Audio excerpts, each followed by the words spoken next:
ਬਾਬਾ ਜੀ ਇੱਕ ਸਵਾਲ ਸੀਗਾ ਉਹਨੇ ਜਦੋਂ ਤੁਸੀਂ ਦੱਸਿਆ ਕਿ ਸੋਨੇ ਦਾ ਸਾਰਾ ਆਪਣਾ ਗੁੰਮਤ ਬਣਨਾ ਹੈ, ਇਹ ਕੀ ਗੁੰਮਤ ਇਸੇ ਗੁੰਮਤ ਦਾ ਕੰਮ ਹੋਣਾ ਹੈ ਗੁਰਦੁਆਰਾ ਸਾਹਿਬ ਦਾ?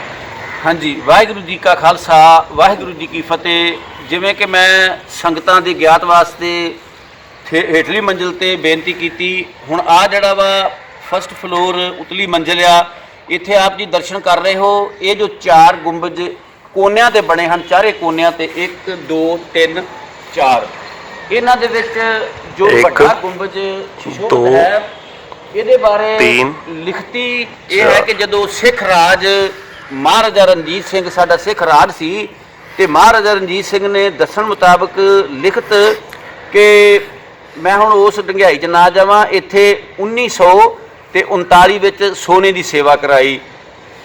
ਈਵਨ ਹਰਮੰਦਰ ਸਾਹਿਬ ਤੋਂ ਵੀ ਪਹਿਲਾਂ, ਹਰਮੰਦਰ ਸਾਹਿਬ ਇਸ ਤੋਂ ਮਹਾਰਾਜਾ ਰਣਜੀਤ ਸਿੰਘ ਨੇ ਬਾਅਦ 'ਚ ਸੇਵਾ ਕਰਾਈ ਆ, ਪਹਿਲਾਂ ਡੇਰਾ ਬਾਬਾ ਨਾਨਕ ਵਿਖੇ ਸੇਵਾ ਕਰਾਈ। ਕਿਉਂਕਿ ਮਹਾਰਾਜਾ ਰਣਜੀਤ ਸਿੰਘ ਜਦੋਂ ਲਾਹੌਰ ਤੋਂ ਦਿੱਲੀ ਜਾਂਦੇ ਸਨ ਤੇ ਉਹ ਬਿਆਸ ਦਾ ਉਹ ਜੋ ਨਾਂ ਲੰਘ ਕੇ ਉਹਨਾਂ ਨੇ ਲਾਹੌਰ ਤੋਂ ਨਾਰੋਵਾਲ ਤੋਂ ਡੇਰਾ ਬਾਬਾ ਨਾਨਕ, ਕਲਾਨੌਰ ਤੇ ਮਕੇਰੀਆਂ ਵਾਲਾ ਪੱਤਣ ਲੰਘ ਕੇ ਉਹ ਦਿੱਲੀ ਜਾਂਦੇ ਸੀ। ਕਿਉਂਕਿ ਹੁਣ ਵਰਗਾ ਸਮਾਂ ਨਹੀਂ ਸੀ ਜਹਾਜ਼ਾਂ ਦਾ ਜਾਂ ਟ੍ਰੇਨਾਂ ਦਾ ਜਾਂ ਜੋ ਵੀ। ਸੋ ਇਸ ਗੁਰੂ ਘਰ ਨਾਲ ਮਹਾਰਾਜਾ ਰਣਜੀਤ ਸਿੰਘ ਦਾ ਬੜਾ ਲਗਾਵ ਸੀ। ਪਹਿਲਾਂ ਇੱਥੇ ਸੇਵਾ ਕਰਾਈ, ਲਗਭਗ 1.25 ਮਣ ਪੱਕਾ ਸੋਨਾ ਜੋ ਹੈ ਦੱਸਿਆ ਜਾਂਦਾ ਹੈ ਕਿ ਇਸ ਵੱਡੇ ਗੁੰਬਦ ਤੇ ਮਹਾਰਾਜਾ ਰਣਜੀਤ ਸਿੰਘ ਨੇ ਸੇਵਾ ਕਰਾਈ।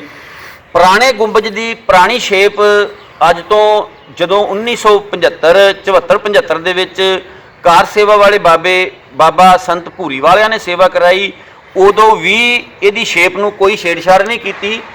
ਹੁਣ ਵੀ ਸੰਤ ਬਾਬਾ ਸੇਵਾ ਸਿੰਘ ਜੀ ਦੀ ਜੋ ਰਹਿਨਮਾਈ ਹੇਠ ਸੇਵਾ ਚੱਲ ਰਹੀ ਆ, ਹੁਣ ਵੀ ਗੁੰਬਦ ਦੀ ਉਹੋ ਹੀ ਸ਼ੇਪ, ਉਹੋ ਹੀ ਜਿਹੜਾ ਹੈਗਾ ਪੁਰਾਣਾ ਹੀ ਇਹਦਾ ਹੈਗਾ ਵਾ, ਕੋਈ ਇਹਦੇ ਨਾਲ ਮੱਥਾ, ਇਹਦੇ ਨਾਲ ਛੇੜਛਾੜ ਨਹੀਂ ਕੀਤੀ ਗਈ। ਇਹ ਪੁਰਾਣੇ ਪੱਤਰੇ ਜੋ ਹਨ ਉਹ ਬੜੇ ਤਰੀਕੇ ਨਾਲ ਸੰਭਾਲ ਕੇ ਲਾ ਕੇ ਰੱਖੇ ਹੋਏ ਹਨ, ਤੇ ਜਦੋਂ ਹੁਣ ਦੁਬਾਰਾ ਉਹ ਲਾਉਣੇ ਹਨ ਤੇ ਉਹਨਾਂ ਪੱਤਰਿਆਂ ਤੇ ਹੀ ਉਹਨਾਂ ਦੀ ਰਿਪੇਅਰ ਹੋ ਕੇ ਤੇ ਫਿਰ ਉੱਤੇ ਉਹ ਸੋਨੇ ਦੀ ਜਿੱਥੇ ਵਾਧ ਘਾਟ ਆ ਉੱਥੇ ਪੂਰੀ ਕਰਕੇ, ਜਿੱਥੇ ਨਵਾਂ ਲੱਗਣਾ ਉੱਥੇ ਨਵਾਂ ਲਗਾਇਆ ਜਾਵੇਗਾ, ਜਿੱਥੇ ਉਹ ਰਿਪੇਅਰ ਹੋਣੀ ਹੋਊ ਉੱਥੇ ਰਿਪੇਅਰ ਹੋਣੀ ਹੈ। ਇਹ ਜੋ 4 ਗੁੰਬਦ ਮੈਂ ਬੇਨਤੀ ਕੀਤੀ ਆ, ਇਹਨਾਂ ਤੇ ਲਗਭਗ 1-1 ਕਿਲੋ ਸੋਨਾ ਜਿਹੜਾ ਆ, ਇਹ ਚਾਰੇ ਗੁੰਬਦ ਚਾਰੇ ਕੋਨਿਆਂ ਤੇ ਹਨ। ਜਾਂ ਤੁਸੀਂ ਆਪ ਦਰਸ਼ਨ ਕਰ ਰਹੇ ਹੋ, ਚਾਰੇ ਗੁੰਬਦ ਚਾਰੇ ਕੋਨਿਆਂ ਤੇ, ਇਹਨਾਂ ਤੇ 1-1 ਕਿਲੋ ਸੋਨੇ ਦੀ ਜੋ ਹੈ ਸੇਵਾ ਹੋਣੀ ਹੈ। ਸੇਵਾ ਬਾਬਾ ਜੀ ਨੇ ਇੱਥੇ 1996 ਵਿੱਚ ਇਹ ਜੋ ਥੱਲੇ ਆਪ ਜੀ ਨੇ ਸਰੋਵਰ ਦਰਸ਼ਨ ਕੀਤਾ ਹੈ, ਸਰੋਵਰ ਅੰਮ੍ਰਿਤ ਸਰੋਵਰ, ਉਹਦਾ ਸੇਵਾ ਆਰੰਭ ਕੀਤੀ ਸੀ। ਗੁਰੂ ਨਾਨਕ ਪਾਤਸ਼ਾਹ ਨੇ ਆਪ ਕਿਰਪਾ ਕੀਤੀ। ਭਾਈ ਕੁਲਦੀਪ ਸਿੰਘ ਜੀ ਵਡਾਲਾ ਜੋ ਉਸ ਵੇਲੇ ਅਰਦਾਸ ਰੂਪ ਵਿੱਚ ਧੰਨ ਗੁਰੂ ਨਾਨਕ ਦੇ ਚਰਨਾਂ 'ਚ ਬੇਨਤੀ ਕਰਦੇ ਸਨ ਕਿ ਸਤਿਗੁਰੂ ਕਰਤਾਰਪੁਰ ਸਾਹਿਬ ਦੇ ਖੁੱਲ੍ਹੇ ਦਰਸ਼ਨ ਦੀਦਾਰ ਕਰਾਓ। ਸੋ ਉਹ ਸੰਗਤਾਂ ਦੀਆਂ ਬੇਨਤੀਆਂ, ਅਰਦਾਸਾਂ ਜੋ ਲਗਭਗ ਕਾਫੀ ਸਾਲ ਹੁੰਦੀਆਂ ਰਹੀਆਂ, ਉਹ ਗੁਰੂ ਨਾਨਕ ਪਾਤਸ਼ਾਹ ਨੇ ਮਨਜ਼ੂਰ ਕੀਤੀਆਂ। ਦਰਬਾਰ ਸਾਹਿਬ ਕੋਰੀਡੋਰ ਕਰਤਾਰਪੁਰ ਸਾਹਿਬ ਦਾ ਜੋ ਲਾਂਘਾ ਹੈ ਉਹ ਖੁੱਲ੍ਹਿਆ।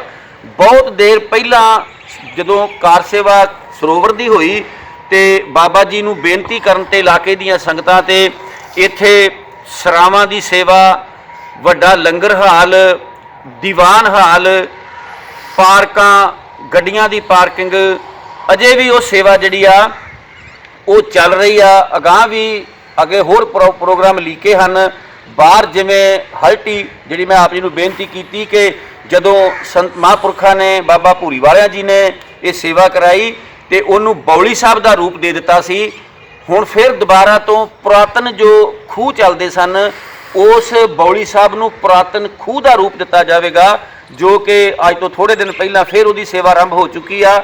ਸੋ ਇਹ ਕੋਰੀਡੋਰ ਖੁੱਲ੍ਹਣ ਤੋਂ ਪਹਿਲਾਂ ਸਤਿਗੁਰਾਂ ਨੇ ਸੇਵਾ ਆਪਣੀ ਆਪ ਲੈ ਲਈ। ਜਿਸ ਤਰ੍ਹਾਂ ਜਿਸ ਕਾ ਕਾਰਜ ਤਿਨਹੀ ਕੀਆ, ਮਾਨਸ ਕਿਆ ਵਿਚਾਰਾ ਰਾਮ, ਸਤਿਗੁਰੂ ਆਪ ਜਾਣੀ ਜਾਣ। ਇਹ ਕੋਰੀਡੋਰ ਖੁੱਲ੍ਹਣ ਤੋਂ ਪਹਿਲਾਂ ਸਰਾਵਾਂ ਦੀ ਸੇਵਾ, ਕਿਉਂਕਿ ਸੰਗਤਾਂ ਦੀ ਆਮਦ ਕੁਦਰਤੀ ਗੱਲ ਆ, ਜਦੋਂ ਕੋਰੀਡੋਰ ਖੁੱਲ੍ਹਿਆ ਤੇ ਸੰਗਤਾਂ ਦੀ ਆਮਦ ਬਹੁਤ ਹੋਈ। ਸੋ ਸੰਗਤਾਂ ਦੀ ਰਹਿਣ ਵਾਸਤੇ, ਸੰਗਤਾਂ ਦੇ ਠਹਿਰਾਅ ਵਾਸਤੇ, ਰਾਤ ਨਿਵਾਸ ਕਰਨ ਵਾਸਤੇ ਸਰਾਵਾਂ ਦੀ ਸੇਵਾ, ਲੰਗਰ ਹਾਲ ਦੀ ਸੇਵਾ ਜੋ ਹੈ, ਦੀਵਾਨ ਹਾਲ ਦੀ ਸੇਵਾ, ਇੱਥੇ ਪਾਰਕਾਂ, ਗੱਡੀਆਂ ਦੀ ਪਾਰਕਿੰਗ। सो वो सेवा जो है वो पहला हो चुकी आ, अजे भी अगे जो सेवा है वो चल रही आ। सो आप जी नूं इन्नी बेनती की कि सारा कुछ जो है ये चलदा संगतां दे सहयोग नाल है। सो संगतां ने वध चढ़ के ये सेवा करनी है, बेनती प्रवान करनी जी। वाहिगुरू जी का खालसा, वाहिगुरू जी की फतेह। गुरप्रीत सिंह जी 9779314298। मैं एक बार नंबर रिपीट फिर से करूंगी। बाबा गुरप्रीत सिंह जी 9779314298। दूसरा नंबर है बाबा साहिब सिंह जी का 9463569075। एक बार फिर से नंबर बोलना चाहूँगी 9463569075। जिन भी साथियों को लगता हो, जो भी श्रद्धा हो, जैसा भी हो, जिस लायक भी हम हो, क्योंकि ये एक ऐसा कार्य है, क्योंकि जो भी यहाँ से वहाँ जाएगा कॉरिडोर पर, उसको रहने की जगह तो चाहिए, डेफिनेटली खाना भी चाहिए।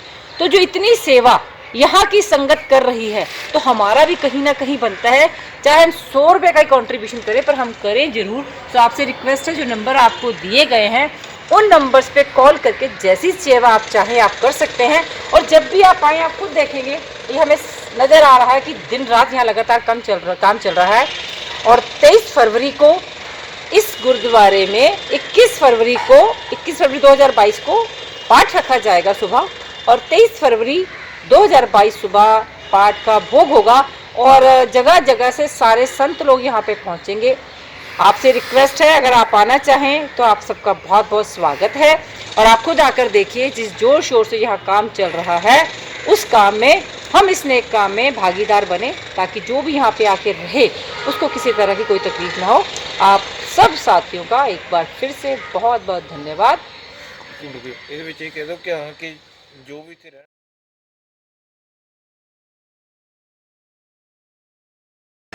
साथियों, मैं हूं डेरा बाबा नानक पर, और मैं सिख नहीं हूं, लेकिन फिर भी मैं आप सबसे रिक्वेस्ट करूंगा कि कोशिश करें कि यहां पर अपना अपना कंट्रीब्यूशन करें, ताकि जो भी लोग श्रद्धालु यहां पर आते हों उनको ठहरने की अच्छी व्यवस्था मिल सके। जो आगे बाबा करतारपुर साहिब जाना चाहते हों उनको अच्छी सेवा मिल सके, लोग दर्शन करके आ सकें। सभी मिलजुल के करेंगे तो कुछ ना कुछ बेहतर ही होगा। और कोशिश करें इस वीडियो को आगे डालें और सभी लोगों तक फैलाएं, ताकि हम एक अच्छे काम में भागीदार हो सकें और एक अच्छी पहल हो सके। धन्यवाद। काम चल रहा है ताकि लोगों को सहूलियत दी जा सके, जो लोग दर्शनों के लिए करतारपुर जाना चाहते हों।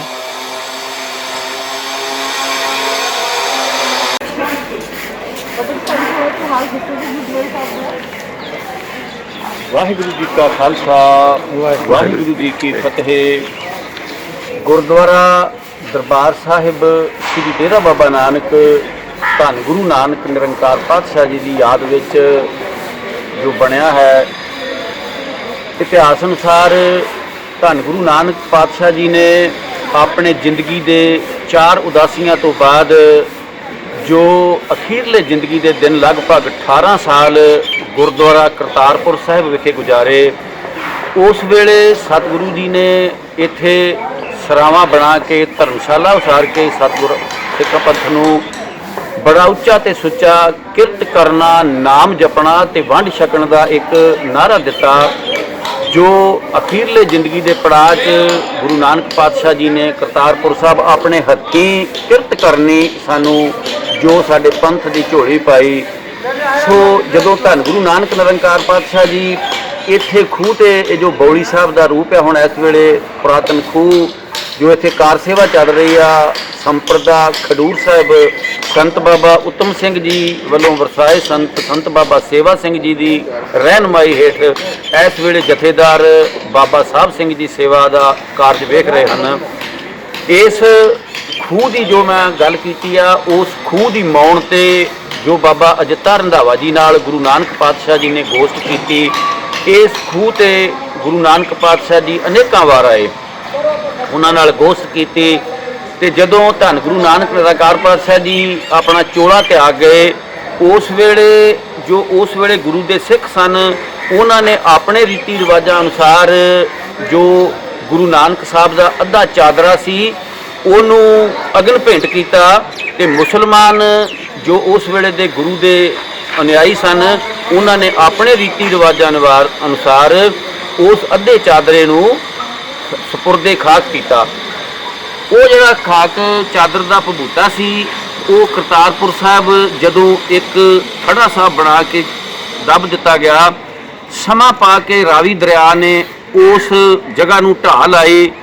ਬਾਬਾ ਸ੍ਰੀ ਚੰਦ ਜੀ ਨੇ ਇਹ ਸੋਚਿਆ ਕਿ ਇਹ ਜੋ ਗਾਗਰਾ ਹੈ ਜੋ ਵਿਭੂਤੀ ਵਾਲਾ ਉਹਨੂੰ ਖਤਰਾ ਇੱਥੇ, ਉਹ ਗਾਗਰਾ ਪੁੱਟ ਕੇ ਉੱਥੋਂ ਲਿਆ ਕੇ ਇਸ ਜਗ੍ਹਾ ਤੇ ਜੋ ਆਪ ਅੰਦਰ ਦਰਸ਼ਨ ਕਰ ਰਹੇ ਹੋ, ਜਿੱਥੇ ਇਸ ਵੇਲੇ ਪਾਲਕੀ ਸਾਹਿਬ ਸੁਸ਼ੋਭਿਤ ਹੋਣੇ ਹਨ, ਉੱਥੇ ਲਿਆ ਕੇ ਇਹ ਅੱਜ ਵੀ ਉਹ ਮੌਜੂਦ ਗਾਗਰਾ ਸਾਹਿਬ ਵਿਭੂਤੀ ਵਾਲੀ ਜੋ ਹੈ ਉਹ ਮੌਜੂਦ ਹੈ।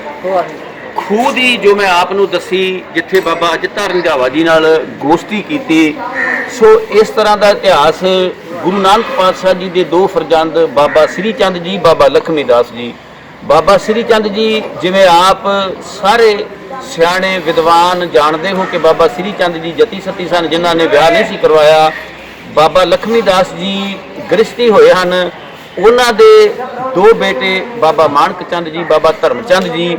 ਜਦੋਂ ਬਾਬਾ ਧਰਮ ਚੰਦ ਜੀ ਸੁਰਗਵਾਸ ਹੋਏ, ਧੰਨ ਗੁਰੂ ਅਰਜਨ ਦੇਵ ਪਾਤਸ਼ਾਹ ਜੀ ਉਹਨਾਂ ਦੀ ਪਰਚੌਣੀ ਤੇ, ਜਿਸ ਨੂੰ ਕਿ ਅਸੀਂ ਆਮ ਭਾਸ਼ਾ ਵਿੱਚ ਮਕਾਨ ਕਹਿੰਦੇ ਹਾਂ, ਮਕਾਣੇ ਆਏ। ਧੰਨ ਗੁਰੂ ਅਰਜਨ ਦੇਵ ਜੀ ਨੇ ਇੱਥੇ ਵੈਰਾਗਮਈ ਉਹਨਾਂ ਦੀ ਯਾਦ ਵਿੱਚ ਕੀਰਤਨ ਕੀਤਾ। ਉਹਨਾਂ ਦੀ ਯਾਦ ਵਿੱਚ ਵੀ ਕੀਰਤਨ ਸਥਾਨ ਜੋ ਹੈ ਬਣਿਆ ਹੋਇਆ ਹੈ। ਧੰਨ ਗੁਰੂ ਨਾਨਕ ਪਾਤਸ਼ਾਹ ਜੀ ਨੇ ਇਸ ਗੁਰਦੁਆਰੇ ਸਾਹਿਬ ਆ ਕੇ ਬਹੁਤ ਬਖਸ਼ਿਸ਼ਾਂ ਕੀਤੀਆਂ, ਸੰਗਤਾਂ ਨੂੰ ਬੜੇ ਉੱਚੇ ਤੇ ਸੁੱਚੇ ਉਪਦੇਸ਼ ਦਿੱਤੇ। ਸੋ ਇਸ ਜਗ੍ਹਾ ਤੇ ਇਸ ਕਸਬੇ ਦੇ ਵਿੱਚ ਬਾਬੇ ਅਜਿੱਤੇ ਰੰਧਾਵੇ ਨੇ ਆਪਣੀ ਜੋ ਜ਼ਮੀਨ ਹੈ ਇਹ ਨਗਰ ਵਸਾਉਣ ਵਾਸਤੇ ਗੁਰੂ ਸਾਹਿਬ ਨੂੰ ਦਾਨ ਕੀਤੀ, ਜੋ ਬਾਅਦ ਵਿੱਚ ਦੱਸਿਆ ਜਾਂਦਾ ਹੈ ਕਿ ਬਾਬਾ ਸ੍ਰੀ ਚੰਦ ਜੀ ਨੇ ਇਹ ਡੇਰਾ ਬਾਬਾ ਨਾਨਕ ਕਸਬਾ ਪਿੰਡ ਵਸਾਇਆ। ਸੋ ਇਹ ਸੰਖੇਪ ਇਤਿਹਾਸ ਗੱਲ ਕਰਦਿਆਂ ਦਾਸ ਕੋਲੋਂ ਕੋਈ ਗਲਤੀ ਰਹਿ ਗਈ ਹੋਵੇ, ਸੰਗਤਾਂ ਬਖਸ਼ਣਯੋਗ ਹਨ। ਵਾਹਿਗੁਰੂ ਜੀ ਕਾ ਖਾਲਸਾ, ਵਾਹਿਗੁਰੂ ਜੀ ਕੀ ਫਤਿਹ।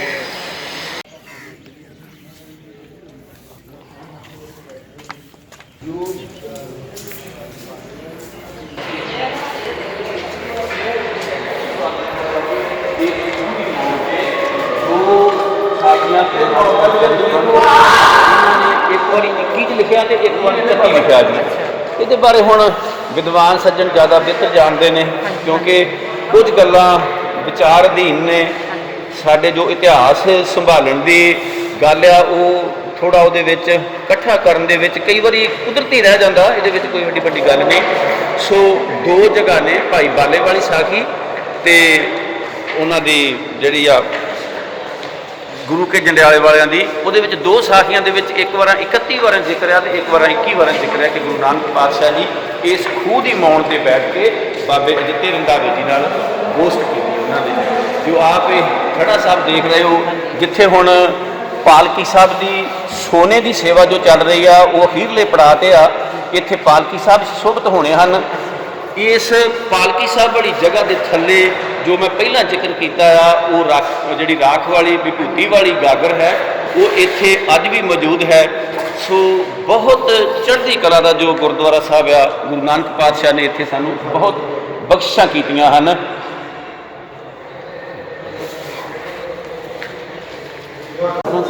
ਦਰਸ਼ਨ ਨਹੀਂ ਕੀਤੇ ਤੇ ਉਦੋਂ ਵਿਭੂਤੀ ਵਾਲੀ ਗਾਗਰ ਕੱਢ ਕੇ ਤੇ ਬਾਹਰ ਰੱਖੀ ਸੀ। ਸਾਡੇ ਬਜ਼ੁਰਗ ਦੱਸਦੇ ਨੇ ਵੀ ਉਹਨਾਂ ਨੇ ਦਰਸ਼ਨ ਕੀਤੇ ਨੇ। ਛੋਟਾ ਸੀ, ਮੇਰੀ ਉਦੋਂ ਜਨਮ ਤੇ ਸੀ ਮੇਰਾ, ਮੈਂ ਛੋਟਾ ਸੀ ਤੇ ਮੈਨੂੰ ਪਤਾ ਨਹੀਂ, ਤੇ ਇੱਥੇ ਕੱਢ ਕੇ ਲਾ ਕੇ ਰੱਖੀ ਸੀ ਉਹ ਵਿਭੂਤੀ ਵਾਲੀ ਗਾਗਰ।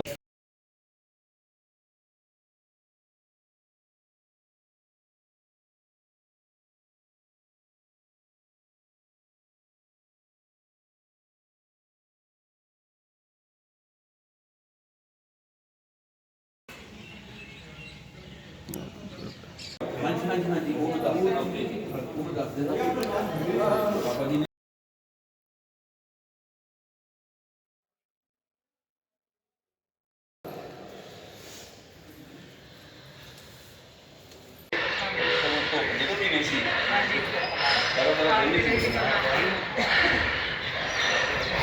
और गुरुद्वारा डेरा बाबा नानक पूरा काम तेज़ी से चल रहा है जी।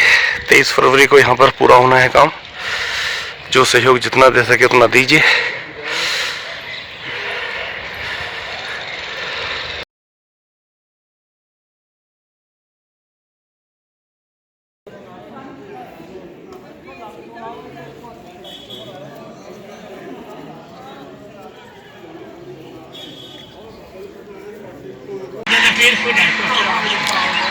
कलश के निर्माण के कार्य में तेजी है और जल्दी ही ये कार्य पूरा हो जाएगा, आप देख सकते हैं।